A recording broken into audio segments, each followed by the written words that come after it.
Assalamualaikum warahmatullahi wabarakatuh. Selamat pagi anak-anak.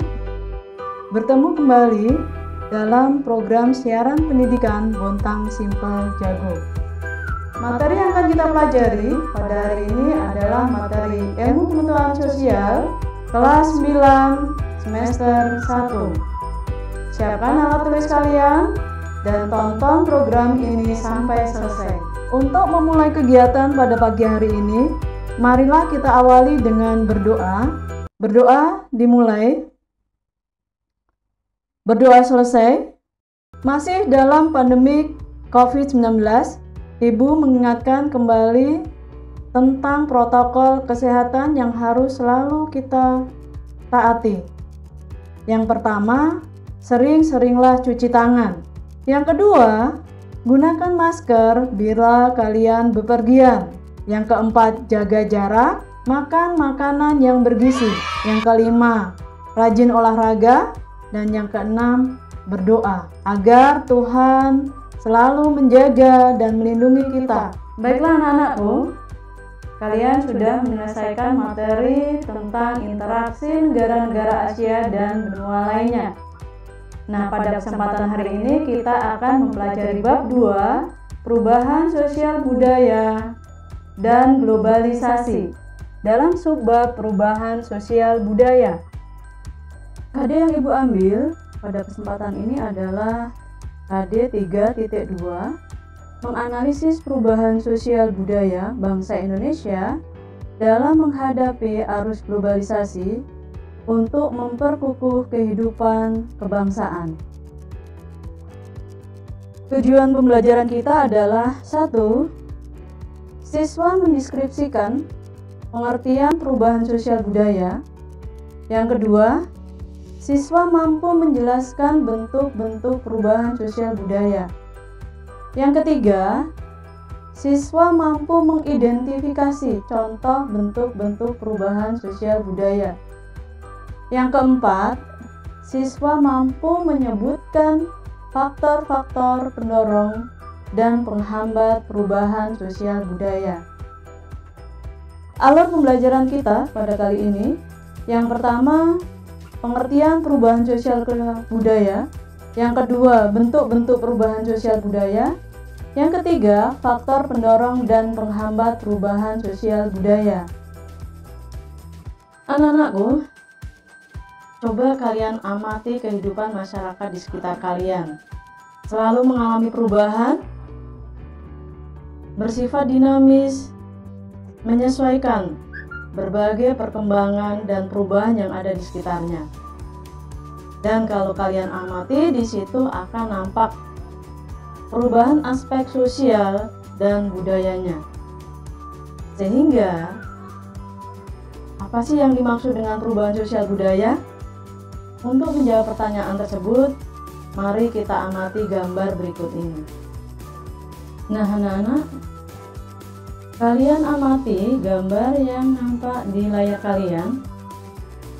Ada dua gambar. Di sebelah kanan, gambar anak sedang bermain dengan laptopnya. Di sebelah kiri, anak-anak sedang bermain, berkumpul bersama temannya, berinteraksi. Nah, itu menggambarkan dua gambar ini. Gambar di sebelah kiri, anak-anak pada zaman dahulu, bagaimana mereka bermain. Sementara gambar sebelah kanan, anak-anak di zaman sekarang. Ada perubahan pola, perilaku, interaksi ya, dalam permainan mereka, di mana anak-anak zaman dulu saling berkomunikasi dengan temannya ya.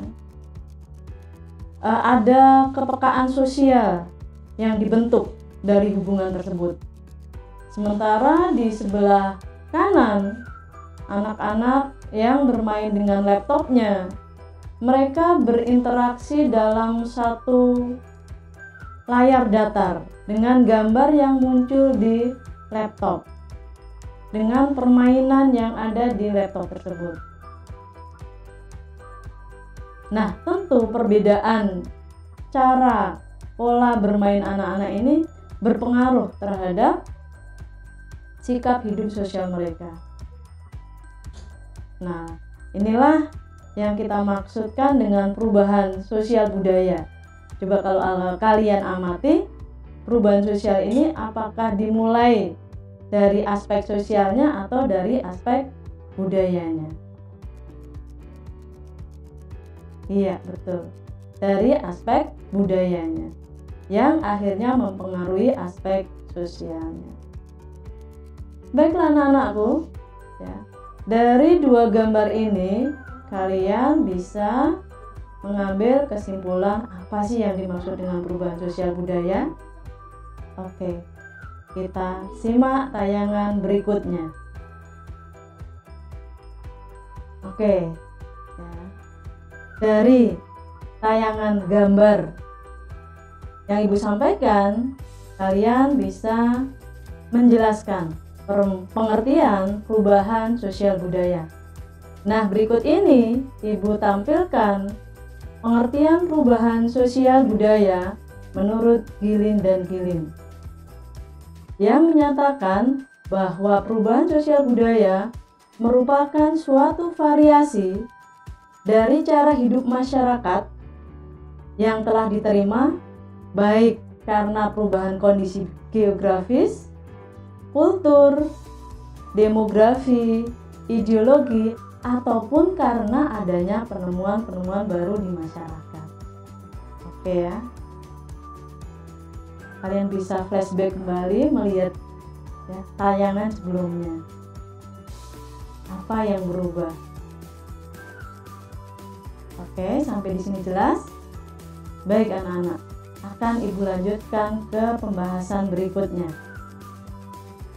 Baik, tadi sudah Ibu sampaikan bahwa perubahan di dalam masyarakat itu menyangkut aspek perubahan sosial dan perubahan budaya. Coba simak tayangan berikut ini. Aspek perubahan sosial itu menyangkut atau mencakup apa saja? Sementara aspek perubahan budaya mencakup apa saja? Dan bagaimana hubungan antara keduanya? Maka simaklah penjelasan Ibu berikut ini. Perubahan sosial budaya ini akan nampak yang terjadi antara lain bisa dilihat dalam sistem sosialnya, kemudian struktur, kemudian fungsi sosialnya. Di masyarakat, contoh perubahan sosial tentang perubahan perilaku remaja, kemudian perilaku nilai, kemudian perilaku perubahan nilai dan norma yang berlaku di masyarakat. Bisa juga perubahan tentang peran sosial masyarakat antara laki-laki dan perempuan. Sementara perubahan budaya ini akan mencakup satu, terkait dengan ilmu pengetahuan. Yang kedua, kesenian. Yang ketiga, teknologi. Yang keempat, filsafat. Nah, tentu kalian masih ingat ya, bahwa budaya adalah hasil cipta, rasa, dan karsa manusia. Jadi semua yang lahir dari rasa dan cipta manusia itulah budayaan atau budaya. Maka contoh ya di masyarakat ya, perubahan budaya misalnya nampak pada perubahan alat transportasi, alat komunikasi, dan lain-lain. Apa hubungannya keduanya? Ya.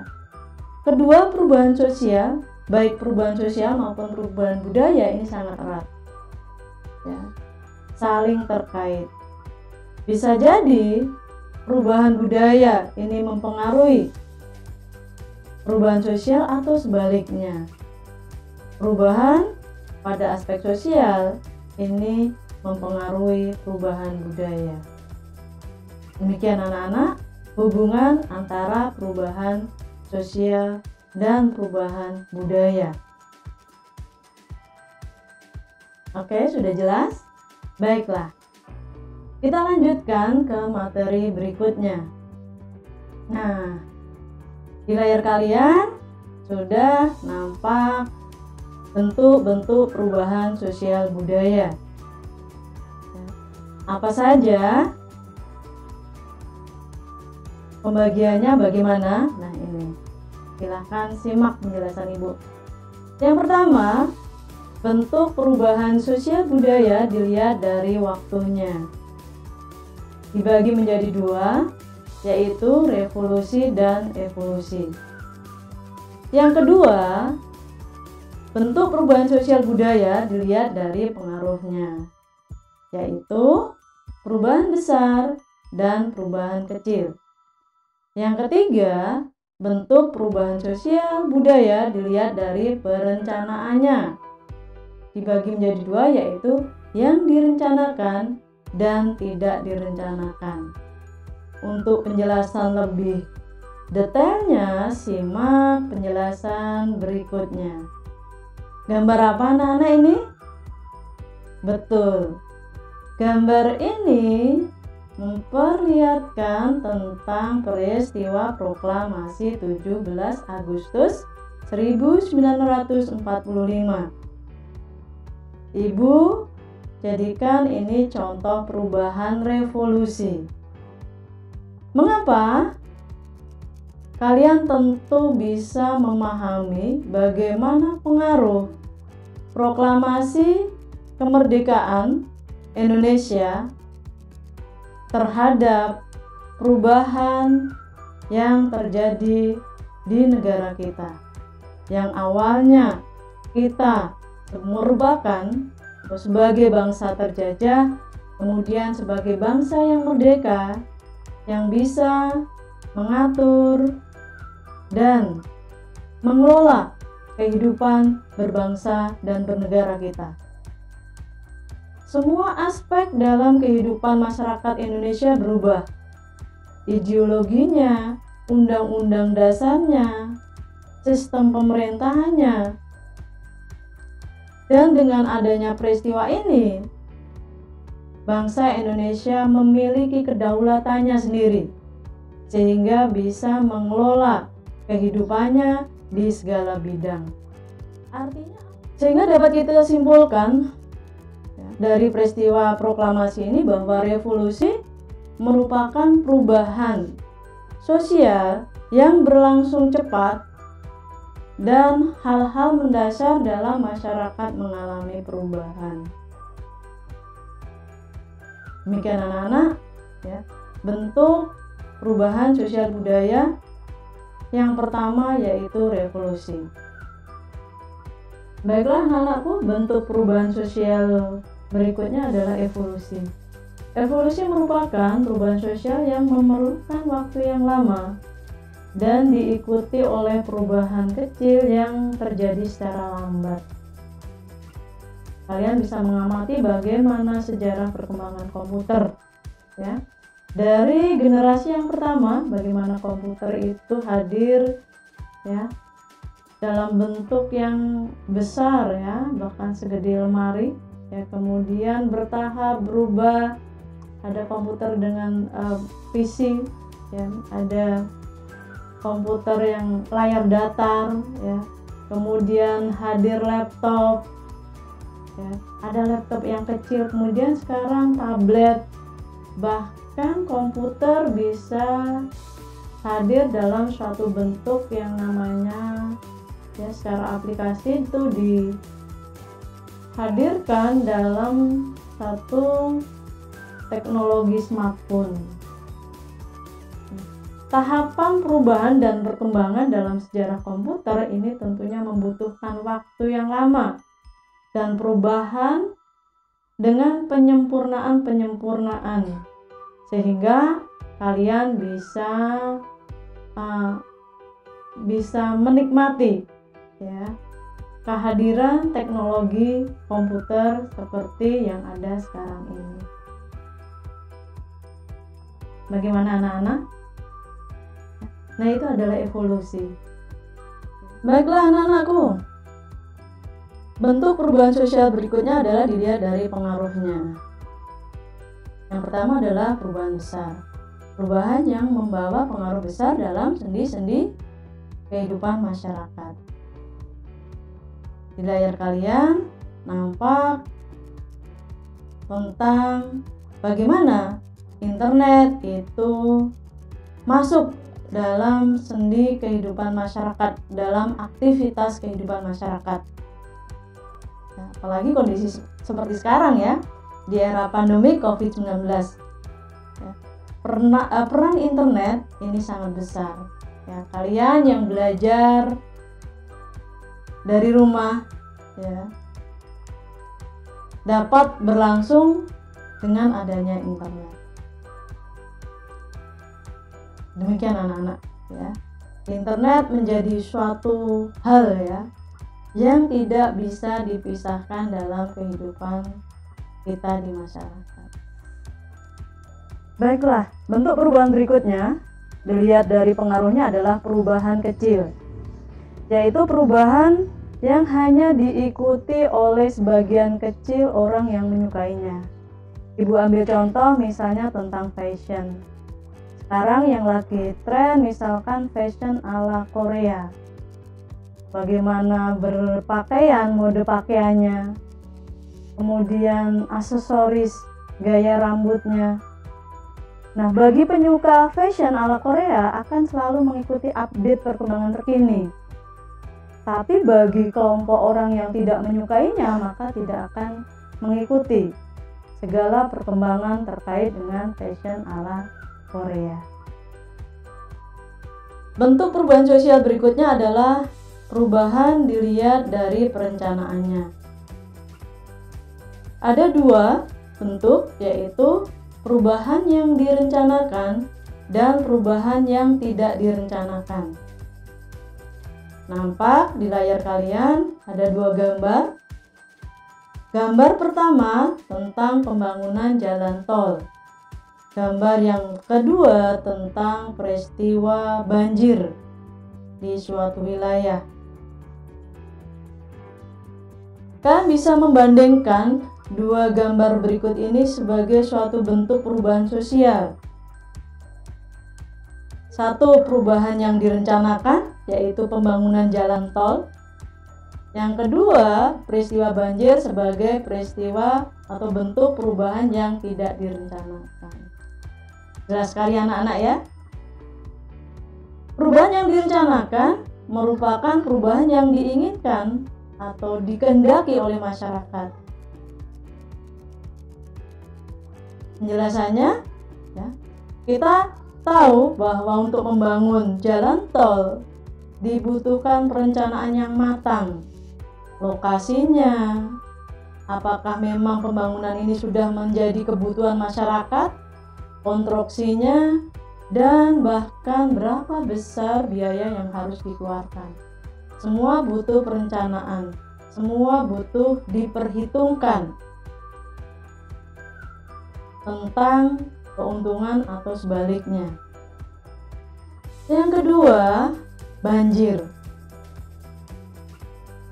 Tidak ada yang bisa merencanakan banjir kapan akan terjadi. Semua di luar kontrol manusia. Maka bencana alam, banjir, gempa bumi, tsunami, itu merupakan bentuk perubahan sosial budaya yang di luar pengawasan manusia, di luar jangkauan manusia. Oke anak-anak, sampai di sini kalian sudah jelas? Baik, kalau sudah jelas ya, kalian sudah mempelajari tentang pengertian perubahan sosial, hubungan perubahan sosial dan budaya, kemudian bentuk-bentuk perubahan sosial budaya beserta contohnya. Nah, berikutnya kita akan membahas tentang faktor-faktor yang menyebabkan terjadinya perubahan sosial budaya. Sudah siap? Bisa kita lanjutkan? Baik. Baiklah anak-anakku, berikutnya kita akan menjelaskan tentang faktor penyebab perubahan sosial budaya.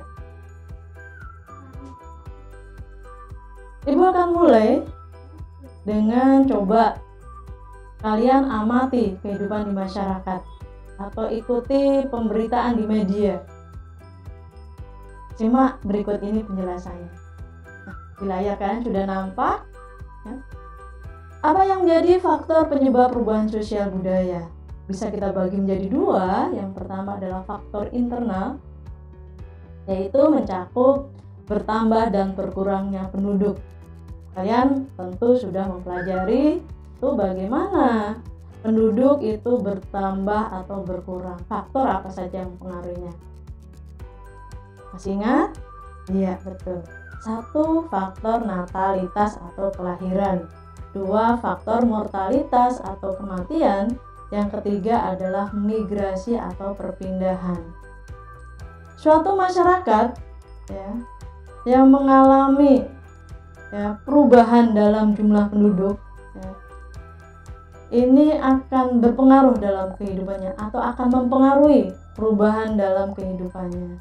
Contoh masyarakat yang terlalu banyak penduduknya di Jawa misalnya.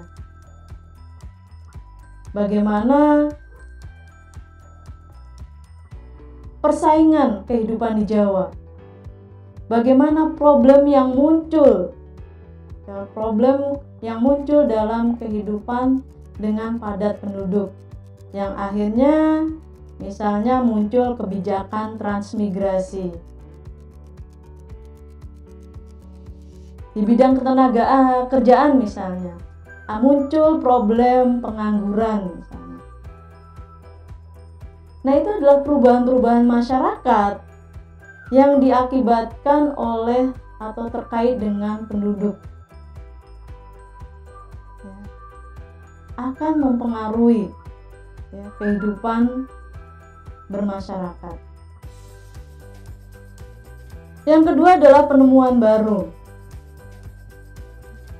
Satu contoh misalnya dalam kehidupan di bidang pertanian. Dulu sebelum ditemukan bajak dengan mesin, ya orang membajak dengan bajak yang digerakkan oleh binatang, sapi, kerbau. Ya, tentu dibutuhkan waktu yang lama untuk menyelesaikan satu lahan ya, dengan bajak tradisional tersebut. Tetapi dengan mesin traktor yang sudah menggunakan mesin, pekerjaan membajak tanah atau lahan itu menjadi semakin cepat. Tentu ada pengaruhnya terhadap perubahan kehidupan di masyarakat. Apa coba anak-anak? Betul, ya, mengurangi penggunaan tenaga manusia. Ya. Artinya, ya, kalau dulu banyak pertanian atau bidang pertanian itu bisa menyerap tenaga kerja dengan teknologi yang tradisional tadi, sekarang dengan menggunakan mesin dibutuhkan sedikit tenaga kerja. Nah, ini artinya efek dalam sosial bisa kita lihat. Apa?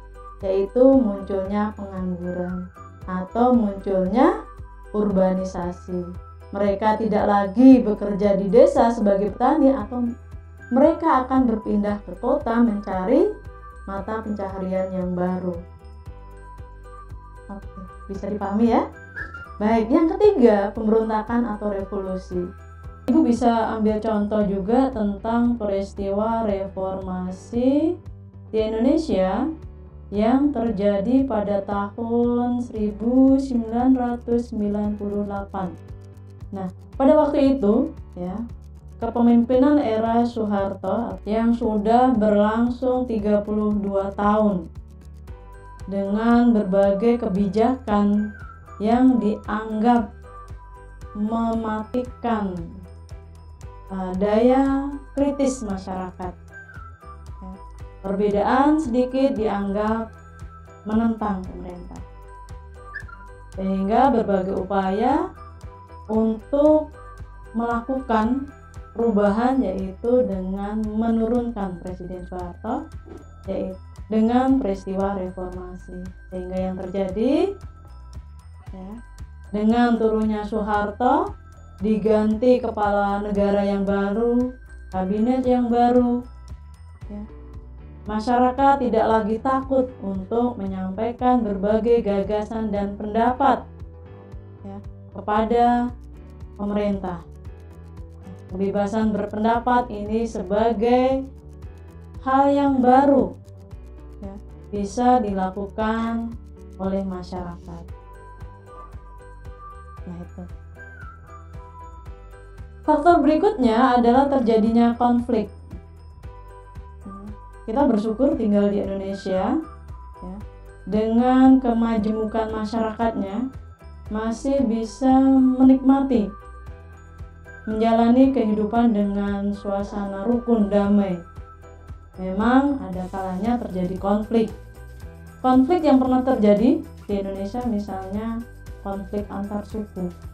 Bisa digambarkan ya, mungkin bisa di searching di Google bagaimana perubahan yang terjadi di masyarakat akibat terjadinya konflik suku antar suku di Sampit, Kalimantan Tengah. Nah, oke. Nah, itu konflik ya yang seharusnya ya kita di Indonesia ini ya harus selalu menjaga kerukunan hidup di tengah keragaman masyarakat Indonesia. Baik anak-anak, saya lanjutkan ke faktor eksternal yang bisa mempengaruhi perubahan sosial budaya. Yang pertama adalah pengaruh kebudayaan masyarakat lain. Dengan adanya perkembangan teknologi informasi ya seperti sekarang ini, pengaruh dari luar itu sangat intensif mempengaruhi kehidupan suatu masyarakat. Dan ini bisa kalian rasakan tentunya. Contoh misalnya tren budaya ala K-pop yang diikuti oleh generasi muda sekarang ini. Dari lagunya, dari produk drama Korea yang menguras air mata ya, kemudian bahkan cara berpakaiannya. Oke. Yang kedua, faktor eksternal yang kedua adalah bencana alam. Yang ketiga, peperangan. Ini misalnya perang dagang ya. Bagaimana perang dagang antara Cina dengan Amerika Serikat yang ternyata mempengaruhi kehidupan perekonomian seluruh dunia termasuk Indonesia. Berikutnya akan kita bahas tentang faktor yang menghambat perubahan sosial. Faktor apa saja yang menghambat perubahan sosial ini? Yang pertama adalah sikap masyarakat yang tradisional. Bagaimana sih masyarakat yang tradisional itu? Masyarakat tradisional adalah masyarakat yang berpegang teguh terhadap tradisi yang diwariskan oleh generasi sebelumnya. Yang kedua, kehidupan masyarakat yang terasing. Ini juga menghambat perubahan sosial budaya suatu masyarakat. Kenapa demikian? Masyarakat terasing bisa diakibatkan oleh keterasingan geografis, akses yang sulit menjangkau kehidupan masyarakat, atau keterbatasan sarana komunikasi. Yang ini menyebabkan masyarakat tersebut tidak mengalami kontak dengan masyarakat lain. Sehingga yang terjadi mereka kehidupannya stagnan, lambat berkembang. Yang ketiga, perkembangan ilmu pengetahuan yang terlambat. Nah ini, perkembangan ilmu pengetahuan yang terlambat ini bisa terkait dengan faktor geografis, dengan pendidikan. Kondisi pendidikan pun juga demikian, akses informasi di situ. Yang ketiga, adanya prasangka terhadap hal-hal yang baru. Seringkali di masyarakat itu memiliki prasangka terhadap hal-hal baru bahwa hal yang baru ini bisa merusak tatanan masyarakat yang sudah ada. Padahal belum tentu, ya. Tetapi ya, masyarakat cenderung atau kadung memiliki pandangan, ya, hal yang baru ini bisa menyebab tatanan masyarakat yang sudah ada, sehingga seringkali menolak terhadap perubahan hal-hal yang baru itu. Baik, sampai di sini sudah jelas semuanya ya. Kita dapat ambil kesimpulan bahwa kehidupan masyarakat ini selalu dinamis, mengalami perubahan.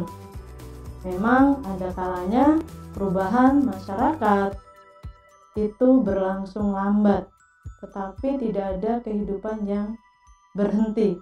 Perlu kita cermati bahwa tidak semua perubahan sosial itu positif. Memang kita perlu kritis di sini. Ada perubahan yang positif, tetapi ada perubahan yang pengaruhnya negatif. Nah, di sini kita harus bisa kritis. Mana yang positif membawa perubahan yang baik terhadap kehidupan masyarakat, mana yang berdampak negatif terhadap kehidupan kita. Kita harus memiliki filter atau menyaring berbagai ragam bentuk perubahan sosial. Demikianlah anak-anakku penjelasan Ibu pada materi perubahan sosial budaya. Yang terakhir, Ibu akan memberikan tugas, yang mana tugas ini bisa kalian kumpulkan kepada Bapak Ibu guru kalian.